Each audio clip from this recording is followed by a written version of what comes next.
నేను చెప్పే మాటలు అందరూ నోరారా చెప్పండి, మీకు దీవెనలు వస్తాయి. ఒప్పుకొని, మరలా చెప్పండి, ఒప్పుకొని. ఒకటేంది, రెండోది ఒప్పుకొనుచు. రెండోది ఏంది, ఒకటేంది ఒప్పుకొని, ఒప్పుకొనుచు. రెండోది ఒప్పుకొనుచు. మూడోది ఒప్పుకొను. ఏంటంట, దగ్గరికి ఉన్నాయి కదా. ఒప్పుకొను, ఒప్పుకొని, ఒప్పుకొనుచు. ఒప్పక.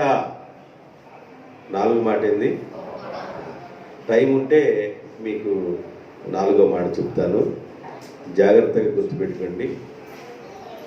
ఒప్పుకొని, ఒప్పుకొనుచు, ఒప్పుకొను, ఒప్పక. ఈ నాలుగు మాటలు మీరు మోసుకెళ్తే చాలు.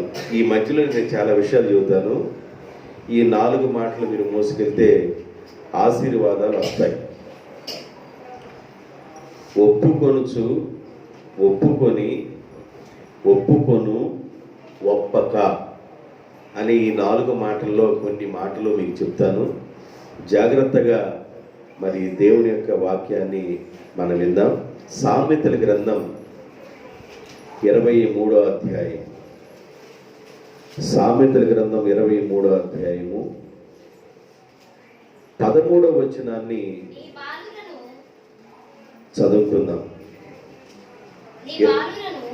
28:13. సామెతల గ్రంథం 28:13.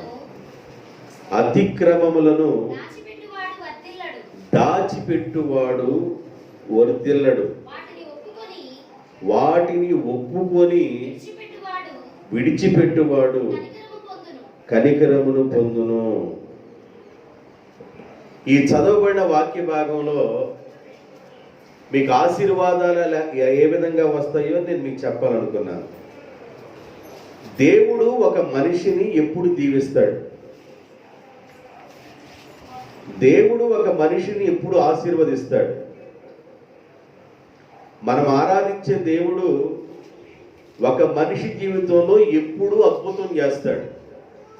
ఎప్పుడు చేస్తాడంటే, బైబిల్ చెబుతుంది, అతిక్రమములు దాచుకున్నవాడు వర్ధిల్లడు, వాటిని ఒప్పుకొని విడిచిపెట్టువాడు కనికరమును పొందును. ఈ సామెతల గ్రంథంలో జ్ఞాని అయిన సొలొమోను గారి చేత రాయబడ్డాయి చాలా సామెతలు, 3000 సామెతల వరకు రాయబడ్డాయి. కానీ ప్రస్తుతం కొన్ని సామెతలు మాత్రమే కనబడుతూ ఉన్నాయి. 3000 సామెతలు రాశారు, కీర్తనలు రాశారు.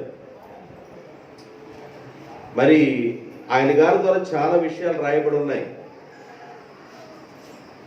ఆయన గారు జీవిత అనుభవం అంటే ఏంటంటే, టోటల్గా ఆయనకి 1000 మంది భార్యలు. ఎంతమంది? ఉపపత్తులు ఎంతమంది? భార్యలు ఎంతమంది? భార్యలు ఏమన్నా 700 మంది భార్యలు, 300 మంది ఉపపత్తులు. ఈ 1000 మందితో పాపం ఎట్లా ఏగాడో నాకు తెలియదు, కానీ ఒకడితో ఏగటమే కష్టంగా ఉంది.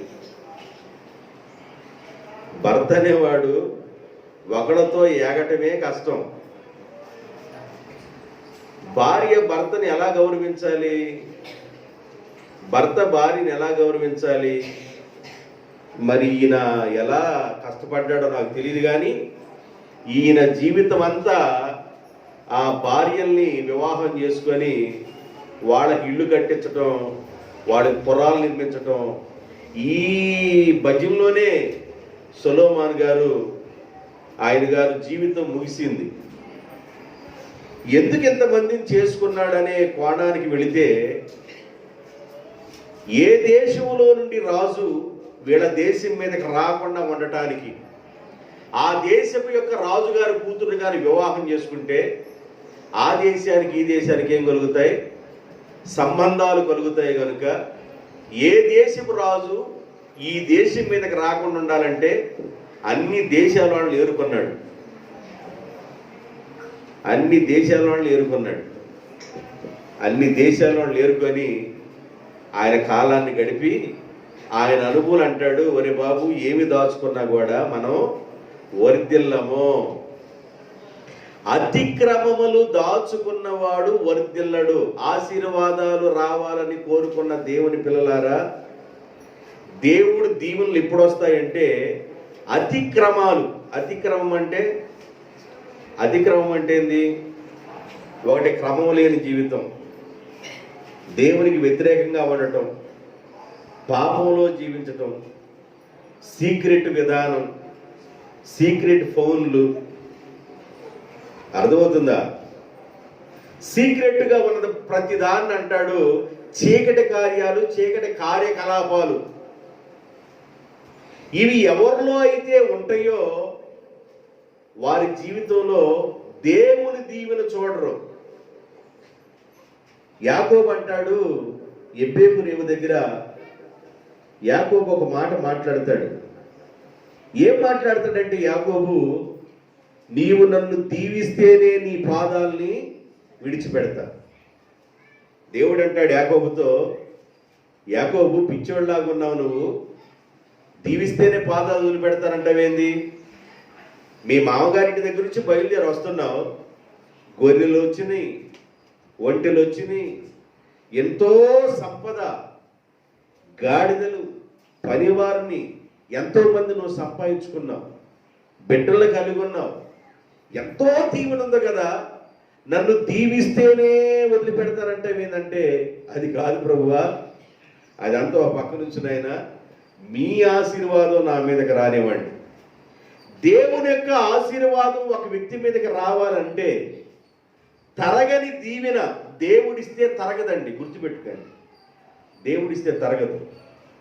మనం రాత్రి కష్టపడ్డా, పగలు కష్టపడ్డా, రాత్రి కష్టపడ్డా, పగలు కష్టపడ్డా, ఒళ్ళంతా పులుపు చేసినట్లుగా, అంటే పులిసిపోయిందంటామే, అంత కష్టపడ్డా కూడా దీవెన ఇంట్లో ఉండదు. ఏమవుతుందో తెలియదు, ఎటు వస్తుందో, ఎటు వెళ్ళిపోతుందో, ఏమి జరుగుతుందో తెలియదు. దేవుని దీవెన నీ ఇంటి మీదను, నీ కుటుంబం మీదను, నీ బిడ్డల మీదను దేవుని యొక్క ఆశీర్వాదం నిలబడి ఉండాలి అంటే, దేవుడు ఆశీర్వదిస్తే ఎలాగుండిద్దంటే ఆయన ప్లాన్ ఎలాగుండిద్దంటే చాలా ఉన్నతంగా ఉంటుంది. అది మనం ఒక పిల్లోడు వరకే ఒక ప్లాన్ చూడగలం, లేదా ఆ పిల్లోడు నుండి ఆ పిల్లోడు వరకు ఒక ప్లాన్ చూడగలం. దేవుడి ప్లాన్ అలాగుండదు. దేవుడి ప్లాను, ఆయన ప్లాన్ ఎలాగుండదంటే కొన్ని వందల సంవత్సరాలు ఉంటుంది ఆయన ప్లాన్. ఇజ్రాయేలు పట్ల దేవుని యొక్క ప్రణాళిక.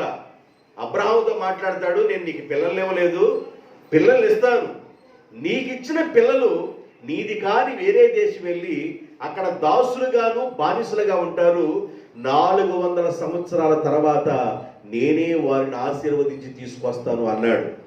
అంటే 400 సంవత్సరాల తర్వాత ఏం జరిగిందో దేవుడు అబ్రహాముతో పిల్లల పుట్టక ముందే చెప్పాడు. పిల్లల పుట్టక మునిపే దేవుడు అబ్రహాముతో మాట్లాడుతున్నాడు. 400 సంవత్సరాల తర్వాత ఏమి జరగబోతుందో మాట్లాడుతున్నాడు. దేవుని యొక్క ప్రణాళిక, దేవుని యొక్క ఆశీర్వాదం నీ మీదను, నీ పిల్లల పిల్లల పిల్లల పిల్లల మీదను ఉండాలి అని అంటే బైబిల్ చెబుతుంది, అతిక్రమములు దాచిపెట్టువాడు వర్ధిల్లడు. ఏం చేయాలి మరి? వాటిని ఒప్పుకొని విడిచిపెట్టువాడు కనికరమును పొందును. దేవునికి స్తోత్రం. అతిక్రమాలు దాచిపెట్టుకోవడం వలన క్రమము లేని జీవితం, దేవునికి వ్యతిరేకంగా ఉన్న జీవితం, పాప జీవితం, రహస్యంగా ఉన్న జీవితం నీవు విడిచిపెడటం ద్వారా దేవుని యొక్క ఆశీర్వాదాన్ని ఖచ్చితంగా పొందుతావు. లేకపోతే పొందుతున్నట్లుగా ఉండింది కానీ నీ కుటుంబంలో ఆశీర్వాదం చూడవు. అతిక్రమం అంటే ఏదో చెప్తాను చూడండి. కీర్తన గ్రంథం 36వ కీర్తన 1వ వచనం. కీర్తన గ్రంథం 36వ కీర్తన 1వ వచనం. భక్తిహీనుల హృదయములో అతిక్రమము దేవోక్తి వలె పలుకుచున్నది. వారి దృష్టి ఎదుట దేవుని భయము బొత్తిగా లేదు. భక్తిహీనుల హృదయములో అతిక్రమము దేవోక్తి వలె పలుకుచున్నది. అతిక్రమం అనేది ఎవరి హృదయాల్లో ఉంటది అంటే భక్తిహీనులు, భక్తి చేయని వారు, భక్తి జీవితం లేని వారు, భక్తిలో ఉండని వారు, వారి హృదయంలో ఏముండిద్దంటే అతిక్రమము. అతిక్రమము ఎవరి హృదయాల్లో ఉండిద్దంటే భక్తిహీనుల హృదయములో ఉండును. భక్తిహీనుల హృదయంలో అతిక్రమము దేవోక్తి వలె పలుకుచున్నది. వారి దృష్టి ఎదుట దేవుని భయం బొత్తిగా లేదు. ఎవరి హృదయాల్లో అయితే అతిక్రమాన్ని దాచుకుంటారో దేవుని భయం ఉండదు వారికి. దేవుని యొక్క సన్నిధి అంటే భయం ఉండదు వారికి. దేవుడంటే భయం ఉండదు వారికి. దేవుని సన్నిధానంలో పర్వతాలు గాని సృష్టి యావత్తు గడగడ గడ వణుకుతూ ఉంటే దేవుడు సృష్టి యావత్తులో మనిషిని ఎక్కువగా ప్రేమించాడు. కానీ మనిషి దేవుని భయం లేనివాడుగా ప్రవర్తిస్తున్నాడు. దేవుని భయం లేనివాడుగా ప్రవర్తించడానికి గల కారణం ఏంటంటే అతిక్రమము. ఏ భయం లేదంట? దేవుని భయం లేకపోవడమే. దేవుని భయం లేని వాడు హృదయంలో అతిక్రమం అనేది ఉండింది. దేవుని యొక్క భయము ఒక వ్యక్తిని ఆశీర్వదించింది. యెహోవా భయము వారికి ఆశీర్వాదం తీసుకొచ్చింది. యాకోబు యొక్క సంతానం బయలుదేరి వెళ్తా ఉంటే యెహోవా యొక్క భయము ఆ చుట్టుపక్కల ఉన్న ప్రాంతాలన్నిటి మీద దేవుని యొక్క భయము అనుకుంది. దేవుని యొక్క అభిషేకం కలిగిన యాకోబు, దేవుని యొక్క అభిషేకం వారి పిల్లల మీద, వారి కుటుంబం మీద నిలిచి ఉండటం వల్ల దేవుని యొక్క భయము ఆ చుట్టుపక్కల ప్రాంతాలను కమ్ముకుంది. దేవుని భయము లేని వారి హృదయములో అతిక్రమం ఎలా ఉండిద్దంటే దేవోక్తి వలె ఉండిద్దంట. కాబట్టి మనం ఏం చేయాలంటే ఒప్పుకొనుచు. ఏం ఒప్పుకోవాలి? ఆశీర్వాదం రావాలంటే ఏం ఒప్పుకోవాలి? అతిక్రమాన్ని ఒప్పుకోవాలి. క్రమం లేని జీవితాన్ని ఒప్పుకోవాలి. కొర్నేలి చాలా బిజీ వ్యక్తి అండి. ఆయన షెడ్యూల్ చాలా బిజీగా ఉంటుంది. ఆయన కమాండర్ అన్నమాట. 100 మంది మీద అధికారి ఆయన. ఆయనకి ఎన్నో బాధ్యతలు ఉన్నాయి. ఎన్నో బాధ్యతలు ఉన్న కొర్నేలి ఆయనకు ఒక క్రమం ఉంది. ఏంది ఆయన క్రమం అంటే ఇంచుమించు 3 గంటల సమయంలో ప్రతిరోజు దేవుని పాదాల దగ్గర కూర్చునే అనుభవం. దేవునికి స్తోత్రం. ప్రతిరోజు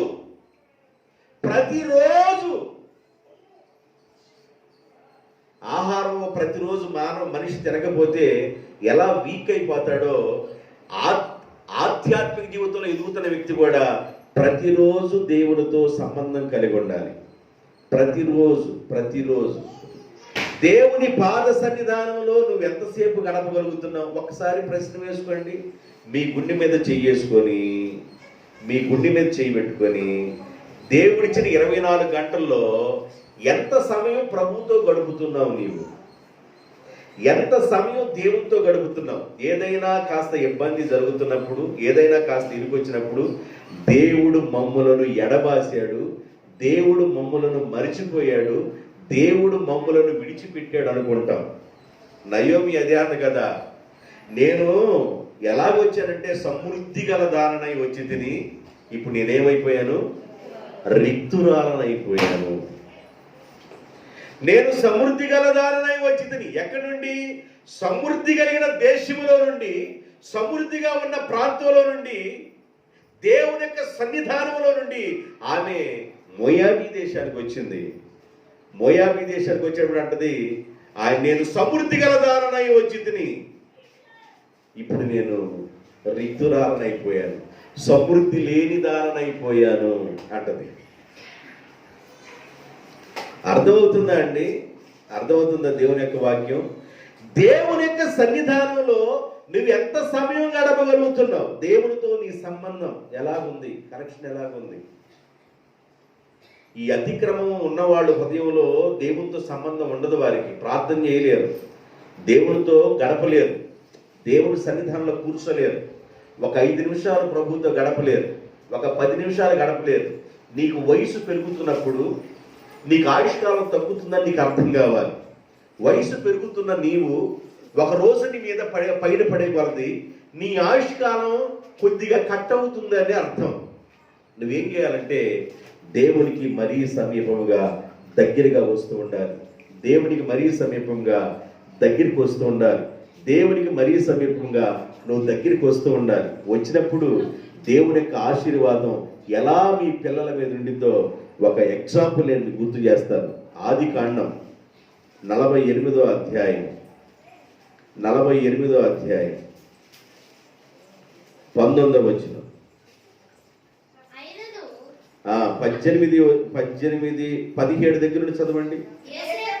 యోసేపు ఎఫ్రాయిము తల మీద తన తండ్రి కుడి చేయి పెట్టుట చూచినప్పుడు అది అతనికి ఇష్టము కాకపోయాను. యోసేపుకి ఇష్టము కాకపోయాను కనుక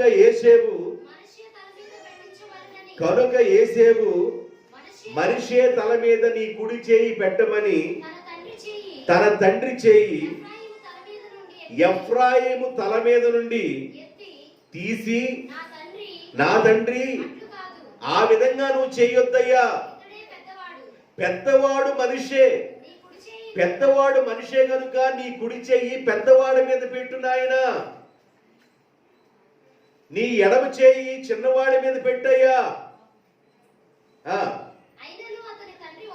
అయినను అతని తండ్రి ఒప్పుకొనక, అది నాకు తెలియను, నా కుమారుడా అది నాకు తెలియను, ఇతడును ఒక జన సమూహమై గొప్పవాడగును గాని ఇతని తమ్ముడు ఇతని కంటే గొప్పవాడగును, అతని సంతానము జనముల సమూహమగునని చెప్పి ఆ దినమందు అతడు అంటే యాకోబు తన మనవలను దీవించి ఎఫ్రాయిము వలెను మనిషే వలెను దేవుడు నిన్ను చేయునుగాక నేను. 19వ వచనం చదువు. అది అక్కడ మన పాయింట్లో ఆగిపోవాలన్నమాట. అయినను తన తండ్రి ఒప్పుకొనుచు ఏం ఒప్పుకోవాలి? అతిక్రమాలు ఏమన్నా ఒప్పుకోవాలి, నీ పాపాన్ని నీ బలహీనతలు ఒప్పుకోవాలి. వీటన్నిటిని ఒప్పుకోగానే ప్రార్థన చేస్తే దేవుని యొక్క ఆశీర్వాదం నీ మీదకి వస్తుంది, దేవుని యొక్క దీవెన నీ మీదకి వచ్చింది. సమృద్ధిగా దేవుని యొక్క ఆశీర్వాదాలు నీ మీదకి వస్తాయి. జాగ్రత్తగా ఒక సంఖ్యలో ఒకళ్ళు, ఇంకొక సంఖ్యలో ఒకళ్ళు జాగ్రత్తగా ఎత్తుగా ఈ సంఖ్యలో ఒకళ్ళు నాచారి గారి సంఖ్యలో ఒకళ్ళు పెట్టి తీసుకెళ్ళి దేవునికి స్తోత్రం. గట్టి చేద్దాం హల్లెలూయా. యాకోబుతో అంటాడు, తన కుమారుడని యోసేపు యాకోబుతో అంటాడు, నాయనా నా కుమారుని తీసుకొచ్చానయ్యా, మరి నువ్వు వృద్ధాప్యంలో నా బిడ్డను ఒకసారి దీవించయ్యా అని కుమారుడిగా ఉన్న యోసేపు తన తండ్రిని అడిగాడు. నాకు పిల్లలు పుట్టారయ్యా, నా బిడ్డలు దీవించాలి. అరే ఇటు తీసుకురా, పిల్లల్ని ఇటు తీసుకురా అన్నాడు. మనిషే ఎఫ్రాయిం అని 2 పిల్లలు యోసేపు యొక్క పిల్లలు దగ్గరికి తీసుకొచ్చారు. యాకోబు ఏం చేశాడంటే పెద్దవాడి మీద ఏమన్నా ఎడమ చేయి పెట్టాడు, చిన్నవాడి మీద ఏమన్నా కుడి చేయి పెట్టాడు. ఇలా పెట్టాడు, ఈ విధంగా పెట్టాడు. అప్పుడు అంటాడు, నానా నువ్వు పెద్దోడి మీద ఎడం చేయి పెట్టావు నాన్న, చిన్నోడి మీద కుడి చేయి పెట్టావు నాన్న. ఆ చేయి తీశాడు. ఎవరిని ఎలా దీవించాలో నాకు తెలుసు అని ఒప్పుకోలేదు. నేను ఎవరిని ఎలా దీవించాలో నాకు తెలుసు. యాకోబు తన పిల్లలను దీవించాడు, తన కుమారులను దీవించాడు. వాళ్ళ యొక్క విధానాలు ఎలా ఉంటాయో, వాళ్ళ పరిస్థితులు ఎలా ఉంటాయో, రాబోతున్న దినాల్లో ఆ పిల్లలు ఎలా ఉంటారో ఆ విషయాల మొత్తాన్ని ఆయన ముందుగానే చూసి ఆ బిడ్డలు దీవించాడు. ఒకడు కట్ల పాములాగా ఉంటాడు, ఒకడు గాడిదలాగా ఉంటాడు, ఒకడు సింహంలాగా ఉంటాడు, ఒకడు తోడేలాగా ఉంటాడు. ఏంది నానా పిల్లలు పట్టుకొని ఒకడు తోడేలాగా ఉంటాడని దీవించావు, ఒకడేమైనా సింహంలాగా ఉంటాడని దీవించావు, ఒకడేమైనా గాడిదలాగా ఉంటాడని దీవించావు, వాడు కట్లపావులాగా ఉంటాడని దీవించావు. ఏంది నాన్న ఈ దీవెన అన్నాడు. యేసేపుని ఎలా దీవించాడంటే, యేసేపు ఫలించడి కొమ్మ. దేవునికి స్తోత్రం.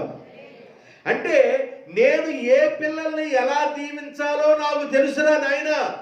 యేసేపు ఈ ఐగుప్తి దేశంలో ఫరో రాజుగారి తర్వాత నీవు గొప్ప స్థానంలో ఉన్నప్పటికీ కూడా నా దేవుని దృష్టిలో ఈ పిల్లల్ని నేను ఎలా దీవించాలో నాకు తెలుసు అని ఒప్పుకోలేదంటండి. ఒప్పక ఇందాక ఒప్పుకోనుచ్చు అని చెప్పాను. ఏం ఒప్పుకోవాలి? అతిక్రమములు ఒప్పుకోవాలి. అవి దాచిపెట్టకూడదు. అవి దాచిపెడితే నువ్వు వర్తిల్లు. వాటి వల్ల సమస్య, మనశ్శాంతి ఉండదు, నెమ్మది ఉండదు, ఆశీర్వాదం ఉండదు, గలిబిలిగా ఉంటుంది, గందరగోళంగా ఉంటుంది, మనసంతా అదో విధంగా తయారైపోద్ది. అందువల్ల నీ హృదయము తేటగా దేవుని సన్నిధానం ఉండాలి. దేవునికి స్తోత్ర. నీ హృదయము తేటగా ఉండాలి దేవుని సన్నిధానంలో. దేవునితో నువ్వు సంబంధం కలిగి ఉండాలి. దేవునితో ఎక్కువ సమయాన్ని గడపాలి. ఎక్కువ సమయాన్ని దేవునితో గడపటం వలన ఆశీర్వాదాలు వస్తాయి, దీవెనలు వస్తాయి. దేవునితో సమయాన్ని గడపండి. నీకు ఇవ్వబడిన 24 గంటల సమయంలో నిద్ర కొరకు, నీ పనుల కొరకు, తింటం కొరకు, వీటన్నిటి కొరకు సమయాన్ని తీసేస్తే దేవుని కోసం గడిపే సమయం ఎంత అంటే, రోజు మొత్తం ఎంత అయితే దేవుని కొరకు గడిపే సమయం ఎంత. ఆశీర్వాదం ఎలా వచ్చిందండి? దీవెన ఎలా వస్తుంది? దేవుని యొక్క దీవెన అనేది ఎలా ఉంటుందంటే 10 రోజుల దాకా ఉండేది కాదు. దేవుని యొక్క దీవెన 1 సంవత్సరం అంతా ఉండేది కాదు. దేవుని యొక్క దీవెన నీ పిల్లల పిల్లల పిల్లల మీద దేవుని దీవెన ఉండింది. ఒకవేళ దేవుని దీవెన నీ మీద లేకుండా, ఒకవేళ దేవుని యొక్క దీవెనకు పాత్రుడు కాకుండా ఒకవేళ దూరంగా ఉండి, ఒకవేళ పాపము శాపము ఒకవేళ నిలిచుంటే, అది కూడా నీ పిల్లల పిల్లల పిల్లల మీద ఉంటుంది. నువ్వు ఏది కావాలో ఇక్కడే తేల్చుకోవాలి. ఇక్కడే తేల్చుకోవాలి నీకు ఏది కావాలో. ఒకవేళ శాపం నీ బిడ్డల్ని ఏలాలని కోరుకున్నట్లయితే అతిక్రమాన్ని దాచుకో. ఒకవేళ వాటిని ఒప్పుకొని విడిచిపెట్టినట్లయితే ఆశీర్వాదం నీ పిల్లల మీద ఉంటుంది. అది ఇక్కడే తేలింది. ఒప్పుకొనొచ్చు అనే పదాన్ని నేను మీకు చెప్పాను. దానిలో ఇంకో మాట కూడా చెప్పాలనుకున్నాను, కానీ అంతవరకు గుర్తుపెట్టుకోండి. ఒప్పుకొనక, ఏం ఒప్పుకొనక? యాకోబు అన్నాడు, నా పిల్లల్ని నేను ఎలా దీవించాలో, నా మనవాళ్ళని నేను ఎలా దీవించాలో తెలుసు. ఎందుకంటే యాకోబు యొక్క చేతులు ఎవరి మీద అయితే పెట్టాడో వాళ్ళు దీవించబడ్డారు. దేవునికి స్తోత్రం. ఎందుకంట యాకోబు చేతుల్లో ఏముంది? యాకోబు చేతుల్లో ఏముందండి? యాకోబు యొక్క చేతుల్లో దేవుని యొక్క అభిషేకం ఉంది. యాకోబు మీద దేవుని యొక్క అభిషేకం ఉంది. యాకోబు దేవునికి నమ్మకంగా ఉన్నాడు. యాకోబు దేవుని చిత్తంలో ఉన్నాడు. యాకోబు తల్లి గర్భంలో ఉన్నప్పుడే దేవుడు అంటాడు, ఇదిగో పెద్దవాడు చిన్నవాడికి దాసుడగును, చిన్నవాడు పెద్దవాడి మీద దీవించబడతాడని. తల్లి గర్భంలో ఉన్నప్పుడే, రెబెకా గర్భంలో ఉన్నప్పుడే దేవుడు మాట్లాడాడు రెబెకాతో. ఓ రెబెకా, నువ్వు చాలా బాధపడుతున్నావు, ఏడుస్తున్నావు. ఆ కనే రోజులు సమీపించినప్పుడు అల్లకొల్లోలంగా ఉంది తన ఆ గర్భస్థితి. అలాంటి పరిస్థితులు ప్రభు దగ్గరికి వెళ్ళి ప్రార్థన చేస్తే, నీ గర్భములో 2 జనపదములు ఎదుగుచున్నారు. నీ గర్భములో 2 జనాలు ఎదుగుతున్నారు. ఇద్దరు బిడ్డలు ఎదుగుతున్నారని చెప్పవచ్చుగా. నీ గర్భంలో 2 జనాలు ఎదుగుతున్నారు అంటే నీ గర్భంలో ఒకళ్ళు ఎదుగుతున్నా కూడా ఆ ఒకళ్ళు కూడా జనమే. దేవునికి స్తోత్రం. నీ గర్భంలో 2 జనములు ఎదుగుతున్నారు. పెద్దవాడికి చిన్నవాడు, చిన్నవాడికి పెద్దవాడు ఎలా ఉంటారో ఈ విషయాన్ని దేవుడు గర్భంలో ఉన్నప్పుడే చెప్పాడు. దేవుని యొక్క ఆశీర్వాదం యాకోబు మీద నిలిచింది. దేవుని ఆశీర్వాదం నిలిచిన యాకోబు ఎవరిని దీవించినా, ఆయన ఎవరి ఇంటిలో అడుగు పెట్టినా, ఆయన ఎక్కడికి వెళ్ళినా అక్కడికి ఆశీర్వాదం వస్తుంది. దేవునికి స్తోత్రం, హల్లెలూయా. యాకోబు ఒంటరిగా బయలుదేరి తన ఇంటిలో నుండి మావైన లాబాను గారి ఇంటికి వెళ్ళాడు. 400 మైళ్ళు దూరం ప్రయాణం చేసి 400 మైళ్ళు దూరం ప్రయాణం చేసి తన తల్లి దగ్గర నుండి ప్రయాణమై తన మేనమామగా ఉన్న లాబాను గారి ఇంటికి 400 మైళ్ళు దూరం ప్రయాణం చేసి వెళ్ళాడు. అప్పటికే లాబాను యొక్క గొర్రెల్లో చాలా గొర్రెలు ఈసుకుపోవటం, చాలా గొర్రెలు జబ్బులు పట్టడం, చాలా గొర్రెల పరిస్థితి అధ్వానంగా ఉంది. యాకోబు అడుగు పెట్టిన తర్వాత గొర్రెల్లో ఈసుకుపోయే లక్షణం పోయింది, జబ్బులు పడే లక్షణం పోయింది, గొర్రెలన్నీ తేటగా ఉంటుంది. ఏంటి విచిత్రం, ఏంది అర్థం కాలేదు. ఈ పిల్లోడు రాకమునుపు నా కుటుంబంలోను నా మందలోను ఆశీర్వాదం కనబడలేదు. ఈ పిల్లోడు అడుగుపెట్టిన దగ్గర నుండి ఏదో మార్పు కనబడిందని శకును చూసేవాడి దగ్గరికి వెళ్ళాడంట. ఏం జరుగుతుందో అర్థం కాక శకును చూసే దగ్గరికి వెళ్తే అప్పుడు లాబాను అన్నాడు, మీ ఇంట్లోకి వచ్చాడే ఒక ఆయన్ని బట్టి నీ కుటుంబానికి దీవెన వచ్చేసింది అన్నాడు. దేవునికి స్తోత్రం. అడుగు పెట్టడం ద్వారా దేవుని యొక్క ఆశీర్వాదం పొందిన వ్యక్తి నీ గృహంలోకి అడుగు పెట్టడం ద్వారా దేవుని దీవెన వస్తుంది. దేవుని యొక్క అభిషేకం కలిగిన వాడు నీ ఇంటిలోకి అడుగు పెట్టడం ద్వారా దేవుని యొక్క ఆశీర్వాదం వచ్చింది. చాలా మంది పిల్లలు పుట్టినరోజులు కాళ్ళాళ్ళే ప్రార్థన చేసుకుంటున్నారు.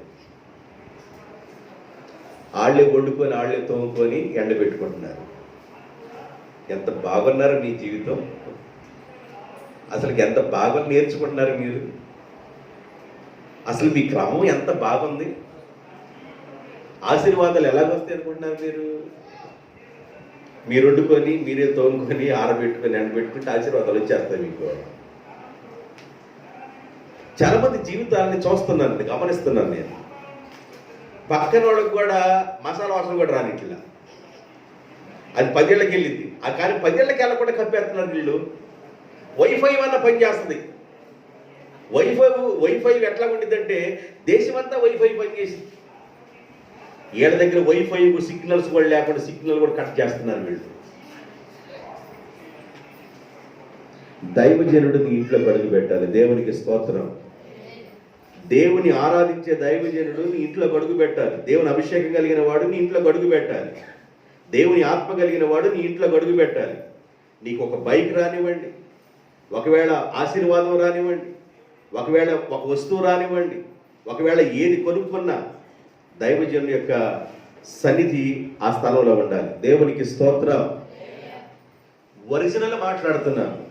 ఒకవేళ నీవు అలాంటి పరిస్థితులు లేకపోతే సరి చేసుకో. యాకోబు అడుగు పెట్టాడు కదా, ఆయన అంటాడు, వెళ్ళి మీ ఇంటికి వచ్చిన అబ్బాయి ద్వారా ఆశీర్వాదం వచ్చిందని శకును చూసి తెలుసుకున్నాడు. యాకోబుకి అప్పగించాడు. యాకోబు 20 సంవత్సరాలు ఉంటే అసలుకి ఇల్లు ఎలా ఉందంటే పాడికుండా, ఇక ఏమి కొదువు లేదు. సంపద పెరిగిపోతుంది, గొర్రెలు పెరిగిపోతుంది, ఆస్తి పెరిగిపోతుంది, ఇంట్లో దీవెన ఉంది, మందలో దీవెన ఉంది, ఇక ఎక్కడైనా దీవెన ఉంది. కారణం ఏంటంటే దేవుడు యాకోబుతో అన్నాడు, నేను నీతో కూడా వస్తున్నాను యాకోబు. దేవునికి స్తోత్రం. నేను నీతో కూడా వస్తున్నా, భయపడొద్దు, నేను నీతో కూడా వస్తున్నాను. దేవుణ్ణి వెంబడి పెట్టుకొని తీసుకెళ్ళాడు యాకోబు. దేవుని సన్నిధి ఉంది యాకోబుతో. దేవుని సన్నిధి ఆయన బిడ్డల మీద ఉండటం వల్ల వచ్చే ఆశీర్వాదం. మీకు చిన్న ఎగ్జాంపుల్ గుర్తు చేస్తాను. వాడికి 7 దెయ్యాలు పట్టినాయి. ఎన్ని దెయ్యాలు పట్టినాయి? దెయ్యాలు పట్టినాయి. దెయ్యాలు పట్టితే ఆ దెయ్యాల్ని పౌలు గారు ప్రార్థన చేసి అద్భుతాలు చేసి వెళ్ళగొడతా ఉన్నారు. దెయ్యాలు పట్టిన వాళ్ళని విడిపిస్తా ఉన్నాడు పౌలు గారు. ఆ ప్రాంతంలో దెయ్యాలు పట్టిన వాళ్ళని విడిపించే అభిషేకం కలిగిన వాడు పౌలు గారు అని తెలుసుకొని అక్కడ ఒక వ్యక్తి ఉన్నాడు, స్కేవా అని. ఆయన కుమారులు ఉన్నారు, స్కేవా కుమారులు అని ఉన్నారు. మాకు కూడా ఒకడు దొరికితే మేము వదిలిపెట్టాం. ఏందో ఆయన ఏమంటున్నాడు, ఆయన వెళ్ళాడో వెళ్ళలేదో ఇటు చూడండి, ఇటు చూడండి, ఇటు చూడండి ప్రియులారా, ఎవరు మొలకెత్తరు. ఇటు చూడండి, దేవునికి స్తోత్రం. ఆయన వెళ్ళాడో వెళ్ళలేదో అయ్యేమన్నా గడగడ గడగడలాడి వెళ్ళిపోతా ఉన్నాయి. అసలుకి ఈయన నోరు మెదకపోయిన వెళ్ళిపోతా ఉన్నాయి. ఆయన నోటి మాట విడుదలవుతుంటే వెళ్ళిపోతున్నాయి. అసలుకి ఎన్ని జరుగుతున్నాయి కదా, మేము కూడా వెళ్ళగొట్టాలనే ఉద్దేశంతో దెయ్యం పట్టిన వాళ్ళు ఎవరు దొరుకుతారని చూస్తే ఒకళ్ళ పట్టుంది. స్కేవా కుమారులు వెళ్ళారు. పౌలు గారు చెప్పినట్లుగా వీళ్ళు కూడా చెబుతున్నారు, యేసు నామములో అన్నారు. ఆగండి ఆగండి, ఇక్కడ కూర్చోండి వస్తానని. అప్పటికి ఎర్రబోసుకొని కూర్చుంది అంది. మీరు ఆగండి నేను మళ్ళీ వస్తానని చిన్నగా వెళ్ళి తలిపేసి గడిపెట్టి ఇక వీళ్ళ లోపల యేసు నామములో అన్నారు. అబ్బాయి యేసు ఎవరో తెలుసున్నారు, పౌలు ఎవరో తెలుసున్నారు, మీరెవరో నాకు అసలుకి తెలియదు. నా దగ్గరికి వచ్చి యేసు నామములో అంటున్నావే. దెయ్యాలు చాలా విచిత్రంగా మాట్లాడతాయి, చాలా వింతగా మాట్లాడతాయి. కొన్ని సంవత్సరాల క్రితం ఒక గృహంలో ప్రార్థన చేస్తుంటే ఒక ఆమె ప్రార్థన చేస్తా ఉన్నాను. ఆ గృహంలో వేరే ఊరు నుండి ఒక ఆమె వచ్చింది. వేరే ఊరేది గోవాడ నుండి వచ్చింది. నా పేరు ద్వారకా. వచ్చి, ప్రభువా మీ ఆత్మను కుమ్మరించు నాయనా, మీ ఆత్మను పొయ్యి నాయనా అని ప్రార్థన చేస్తుంది.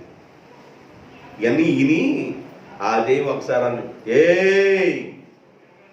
ఇది కిరసనాల గుడ్డు అనుకుంటున్నావంటే పొయ్యి నాయన అంటారే అంది. ఇంకా రాల ప్రార్థన ఎగలేదు, పొయ్యి నాయన అనేది ఎగలేదు. ప్రభువా ప్రభువా వినాల, దెయ్యాలకి నీవెవరో తెలియాలి, దేవునికి స్తోత్రం. రోగానికి నీవెవరో తెలియాలి, నీవెవరో అర్థమైపోద్ది. కాబట్టి దేవుడు అంటాడు, నేను యాకోబుతో వచ్చాను కనుక లాబాను ఇల్లు దీవించబడింది. పౌలు గారితో దేవుడు ఉన్నాడు కనుక అద్భుతాలు జరిగినాయి. స్కేవా కుమారుడితో దేవుడు ఏది? స్కేవా కుమారుడు ఒప్పుకోవటం ఉందా? అతిక్రమాలు ఒప్పుకున్నారా? వాడి క్రమంలో ఉన్నారా? వాళ్ళకి ప్రార్థన ఉందా? వాళ్ళకి మారు మనసు ఉందా? వాళ్ళకి యేసుక్రీస్తు రక్తం ప్రోక్షించబడిందా? ఇవేమీ లేకుండానే వాళ్ళు ఇష్టానుసారంగా నజరేయుడైన యేసు నామములను తలిగి ఇక మామూలుగా కొట్టలేదంటండి దెయ్యం. వస్త్రాలు ఎప్ప తీసుకొని పంపించిందంట. బ్రతుకు జీవుడు అనుకొని వస్త్రహీనులై, మీ తర్వాత చదువుకోండి, వస్త్రహీనులై తలుపు తీసుకుని బయటికి పరిగెత్తారు. అర్థమవుతుందా? మనం ఒప్పుకొనవలసినవి కొన్ని ఉన్నాయి, ఒప్పుకొనకుండా కొన్ని ఉన్నాయి. బాయ్ ఏసేపు, నువ్వు ఫరో రాజుగారి తర్వాత ఆ రాజ్యంలో నీకు ఆధిపత్యం ఉండొచ్చు, అధికారం ఉండొచ్చు. నేను దేవుని ఆశీర్వాదం కలిగిన వాడిని, నేను పిల్లల్ని ఎలా దీవించాలో నాకు తెలుసు. నా చేయి తీసి, కుడి చేయి తీసి పెద్దోడి మీదను, ఎడం చేయి తీసి చిన్నోడి మీద పెట్టడం నువ్వు పెట్టగలవేమో కానీ అది కాదు. నా ఎడం చేయి పెద్దోడి మీద ఉంటుంది, నా కుడి చేయి చిన్నోడి మీద ఉంటుందని దీవించాడు. దేవునికి స్తోత్రం. అర్థమైందా? ఒప్పుకొనక సామెతల గ్రంథం 1వ అధ్యాయం 10వ వచనం. సామెతల గ్రంథం 1వ అధ్యాయము 10వ వచనం. నా కుమారుడా, పాపును నిన్ను ప్రేరేపింపగా ఒప్పుకోబాకు. నా కుమారుడా, పాపం చేసేవాడు నిన్ను ప్రేరేపించినప్పుడు ఒప్పుకోవద్దు. వాళ్ళతో నువ్వు వెళ్ళొద్దు, వాళ్ళు నిన్ను బలవంతం చేస్తారు, వాళ్ళతో నువ్వు ప్రయాణం చేయబాకు అన్నాడు. పాపులు నిన్ను ప్రేరేపించగా నీవు ఒప్పుకొనవద్దు, వాళ్ళు బలవంతం చేస్తారు.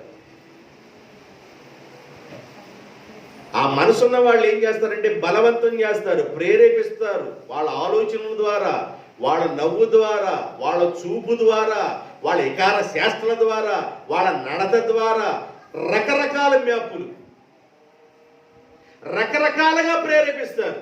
అయితే అంటాడు, నా కుమారుడా నువ్వు ఒప్పుకోబాకు, నువ్వు వాళ్ళు ప్రేరేపించినప్పుడు ఒప్పుకోబాకు, ఆ మార్గంలో వెళ్ళబాకు. యేసేపుని పోతిఫరు భార్య రకరకాలుగా ప్రేరేపించింది. రకరకాలుగా ప్రేరేపిస్తే ఆయన అంటాడు, అమ్మా నా యజమానుడు అన్ని అప్పగించాడు కానీ నిన్ను నాకు అప్పగించను,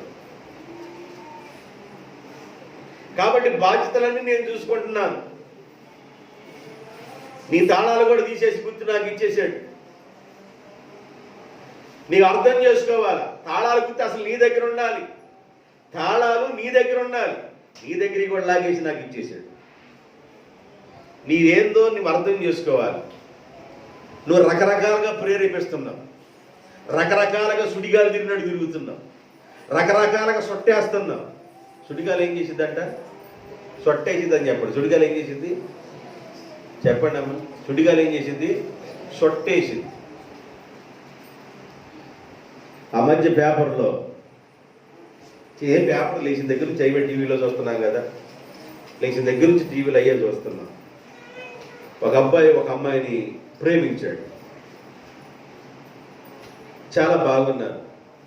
వాళ్ళకి ఏం తేడా వచ్చిందో, ఈ అమ్మాయి ఏం చేసిందంటే భయపెట్టడానికి పెద్ద బావులు ఉంటాయి కదా, ఆ బావులు వెళ్ళిపోయి దూకినట్టు ఆ లోపల ఉన్న మెట్ల మీద కూర్చుంది మేలకుండా. ఇంకేదో పడ్డదని ఇటు వెళ్ళిపోయి గబాలు చూపి ఇటుగా నేతరాదు. పాపం చెయ్యెత్తుతున్నాడు కానీ చెయ్యన్న కొట్టుకొని లాగొద్దు, లాగిందా? చెయ్యి పట్టుకొని కూడా లాగదు. అర్థమైందండి?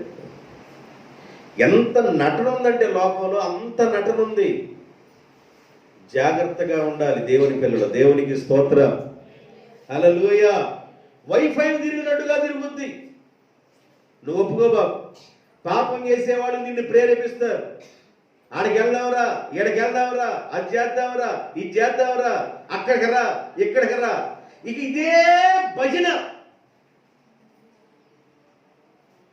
ఆ భజనలోకి వెళ్ళబాకు, చెక్క భజన వద్దు అని సామెతల గ్రంథంలో జ్ఞాని అయిన సొలొమోను చెప్పాడు. ఎందుకంటే ఆయనకు అనుభవం ఉంది. ఆయనకు అనుభవం ఎంత అనుభవం ఉందంటే 1000 మంది చరిత్ర కలిగిన అనుభవం కలిగి ఉన్నాడు ఆయన. అందుకని అయ్యా ఏమి లేదురా బాబు, అక్కడ నాకు సున్నా పెడితే డమ్మరా, నాకు సున్నా పెడితే నమ్ము కాదు, నాకు సున్నా పెడితే డమ్మరా అన్నాడు ఆయన. ఏమన్నాడు? నాకు సున్నా పెడితే నమ్ము కాదు, నాకు సున్నా పెడితే డమ్మరా అన్నాడు. ఆయనకు అర్థమైపోయింది ఎవరు. అందుకని జాగ్రత్తగా ఉండాలి. ఒప్పుకొనక. యాకోబు ఒప్పుకోలేదు, నీ బిడ్డలు ఎలా దీవించాలో నాకు తెలుసు అన్నాడు. పాపులు ప్రేరేపించినప్పుడు ఒప్పుకోబాకు, ఒప్పుకోవద్దు అన్నాడు. సిరియా దేశం నుండి నయమాను అనే వ్యక్తి ఉన్నాడు, కుష్ఠరోగి. ఆయన నయమాను, సిరియా దేశం నుండి నయమాను, కుష్ఠరోగంతో ఉన్న నయమాను ఇజ్రాయెల్ దేశం వచ్చిందని చెప్పిన మాటలు విని ఇజ్రాయెల్ దేశం వెళ్ళాడు.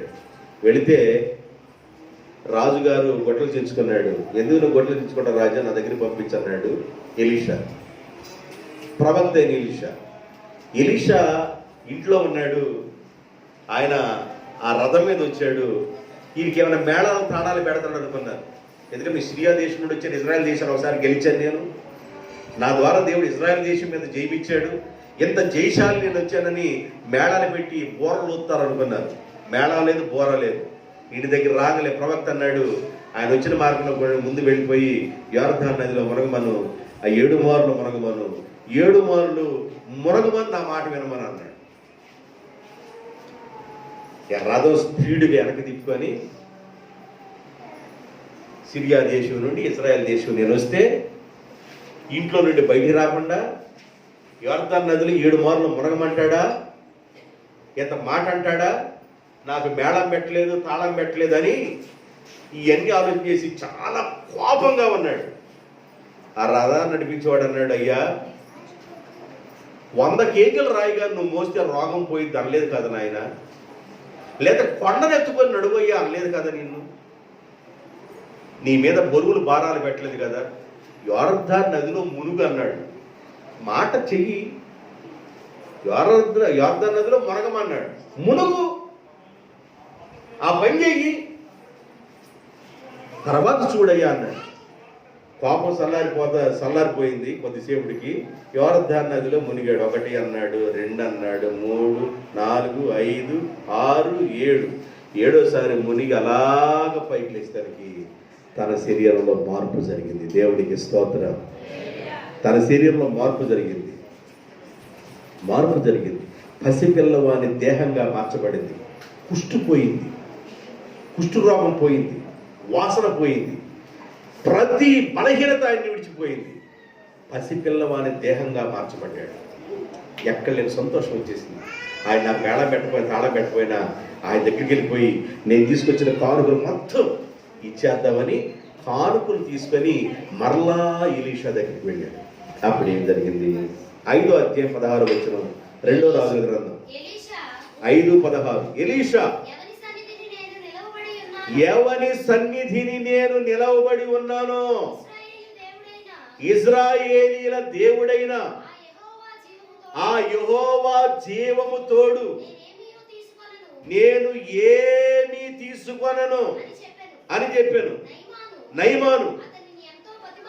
నయమాను ఎలీషాని ఎంతో ప్రతిమాలినను, అతడు ఒప్పకపోయెను. ఏం చేశాడంట? నాకు వద్దండి అన్నాడు. ఒప్పకపోయెను. నా కుమారుడా, పాపులు నిన్ను ప్రేరేపించినప్పుడు ఒప్పుకోవాకు. యేసేపు అంటాడు, నేను ఎలా దీవించాలో నాకు తెలుసు, నువ్వు నాకు ఆ దీవుని గురించి చెప్పవాకు అని ఆయన కూడా ఒప్పుకోపోయాను. ఇక్కడ అంటాడు, అయ్యా నువ్వు తీసుకొచ్చింది ఏది నాకు అవసరం లేదు, నువ్వు వెళ్ళిపో అన్నాడు. ఒప్పలేదంట. బ్రతిమలాడాడంట. అయ్యా బంగారం తీసుకొచ్చానయ్యా, వెండి తీసుకొచ్చానయ్యా, నీకోసం ఆస్తి తీసుకొచ్చానయ్యా, నేను నా దేహంలో మార్పు వచ్చిందయ్యా, స్వస్థత కలిగిందయ్యా, తీసుకంటే ఇది ఏది నాకు వద్దని ఒప్పలేదు. అంటే ఒప్పుకోలేదంట. ఎవరైనా బంగారం ఇస్తానంటే ఎవరన్నా వద్దంటారండి? బంగారం ఇస్తానంటే వద్దంటారు? నెలకు 2 సార్లు పాఠాలు చెప్తుంటే ఎవరైనా తెచ్చుకోమంటున్నారు? ఏమంటే ఉచితంగా వచ్చింది ఎట్లా పోగొట్టుకుంటారు? తిన్నారయ్యా రోజు, మేము తినకపోయినా కట్టబియ్యం తింటాం మేము. మరి అయ్యా ఉప్పుడు కమ్ముకుంటాం, ఉప్పుడు కమ్ముకుంటాం, వేరుకుంటాం. అంటే మనకు ఉచితంగా ఏది వచ్చేది? పెనాయిల్ కూడా మనం విడుదల పెడతాం. బంగారం తీసుకొచ్చాడు, ఆయన విలువైన సంపద తీసుకొచ్చాడు. నాకు అవసరం లేదు, వెళ్ళిపో అన్నాడు. సాక్షిగా నిలబడిపో అన్నాడు. దేవునికి స్తోత్రం. హల్లెలూయా. యేసు ప్రభు దగ్గరికి కూడా ఒక ధనవంతుడు వచ్చాడు. నిత్య జీవానికి వారసుడు కావాలంటే నేనేం చెయ్యాలి ప్రభు అన్నాడు. చాలా స్పీడ్గా వచ్చాడు, చాలా స్పీడ్గా వచ్చేసాడు. అలసిపోయే అంత స్పీడ్గా వచ్చాడు. బాధపడా, నిత్య జీవానికి వారసుడు కావాలంటే నేనేం చేయాలి? ఆజ్ఞలు గైకోని అన్నాడు. నేను చిన్నప్పటి నుంచే గైకొంటున్నానయ్యా, చాలా పవిత్రంగా ఉన్నానయ్యా అన్నాడు. అయితే నీకు ఒకటి పొదువుగా ఉందన్నాడు. చెప్పయ్యా, అందుకే వచ్చానయ్యా అన్నాడు. నీ ఆస్తి అంతా అమ్మి పేదోళ్ళకి ఇచ్చేయాలి. అబ్బో భలే చెప్పేవే, ఆస్తి అంతా అమ్మి పేదోళ్ళకి ఇవ్వాలి నేను. మరి నేనేం చేయాలా? ఆ తర్వాత అమ్మ వందనాలమ్మ అంటే నేను పంపనప్పుడు జరగమంటావా? అయ్యా నా ఆస్తి అంతా అమ్మి పేదోళ్ళకి ఇచ్చి వందనాలు అక్కయ్య, వందనాలు అక్కయ్య, వందనాలు చెల్లెమ్మ, వందనాలు అక్కయ్య అని తిరగమంటావు గట్టగా? అంటే నీ ఉద్దేశం ఏంది? నా ఉద్దేశం నీకు అర్థం కావట్లేదురా, నేను చెప్పింది చేయరా అన్నాడు. దేవునికి స్తోత్రం. నేనేం చెబుతున్నా చేయాలి. నువ్వు ఒకటి వదిలిపెడితే నేను 10 ఇస్తాను రా స్వామి అని చెప్పాడు. అది దేవుని ఉద్దేశం. దేవుని ఉద్దేశం ఏంటి తెలుసా? నువ్వు ఒకటి వదిలిపెడితే నేను 10 ఇస్తా. చాలామంది ఒకటి కూడా వదిలిపెడతల్లా, ఒకటి కూడా వదిలిపెడతల్లా.